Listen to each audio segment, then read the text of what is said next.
महाशिवरात्री यात्रेनिमित्त जय हनुमान तालीम संघ सारोळे तालुका मोहोळ यांच्या वतीनं आयोजित करण्यात आलेल्या भव्य जंगी कुस्ती स्पर्धेला उत्स्फूर्त प्रतिसाद लाभला। हजारो कुस्तीप्रेमींच्या उपस्थितीत पार पडलेल्या या स्पर्धेत श्री सिद्धेश्वर केसरी 2026 या मानाच्या किताबासाठी महाराष्ट्रातील नामांकित मल्लांमध्ये चुरशीच्या लढती रंगल्या। या विशेष कुस्ती मैदानाचे उद्घाटन आमदार राजू खरे व सोलापूर महानगरपालिकेचे महापौर विनायक कोंड्याल यांच्या हस्ते श्री सिद्धेश्वर केसरी 2026 ट्रिपल महाराष्ट्र चॅम्पियन पैलवान श्रीनिवास पाथरूड आणि पैलवान अरमान पटेल यांच्यातील मानाचा अंतिम सामना खेळविण्यात आला। अत्यंत अटीतटीच्या आणि रोमहर्षक झालेल्या या लढतीत पैलवान श्रीनिवास पाथरूड यांनी उत्कृष्ट कौशल्याचे प्रदर्शन करत विजय मिळवला आणि श्री सिद्धेश्वर केसरी 2026 या किताबाचे मानकरी ठरले। आरंभ फाउंडेशनचे संस्थापक अध्यक्ष यशवंत पाथरूड यांच्या वतीनं व विठ्ठलअण्णा पाथरूड यांच्या स्मरणार्थ श्रीनिवास पाथरूड यांना चांदीची गदा सन्मान चिन्ह प्रदान करण्यात आले। स्पर्धेत राज्यातील विविध भागातील नामांकित तसेच उदयोन्मुख मल्लांनी सहभाग घेतला होता।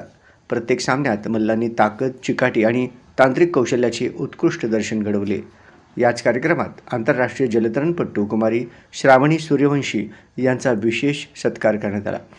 त्यांच्या आंतरराष्ट्रीय स्तरावरील यशाबद्दल उपस्थित मान्यवरांनी अभिनंदन करून पुढील वाटचालीस शुभेच्छा दिल्या।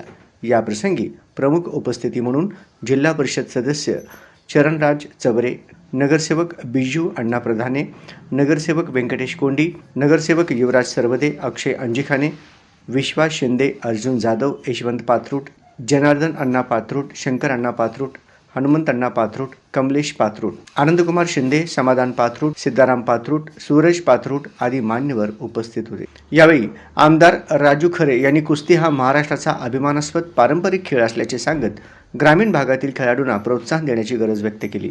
महापौर विनायक कोंड्याल यांनी विजेत्या मल्लांचे व जलतरणपटू श्रावणी सूर्यवंशी यांचे अभिनंदन करून अशा स्पर्धांमुळे तरुणांमध्ये खेळाडू वृत्ती व आत्मविश्वास वाढीस लागतो असे मत व्यक्त केले। कार्यक्रमाच्या यशस्वी आयोजनासाठी जय हनुमान तालीम संघाचे पदाधिकारी व कार्यकर्त्यांनी परिश्रम घेतले।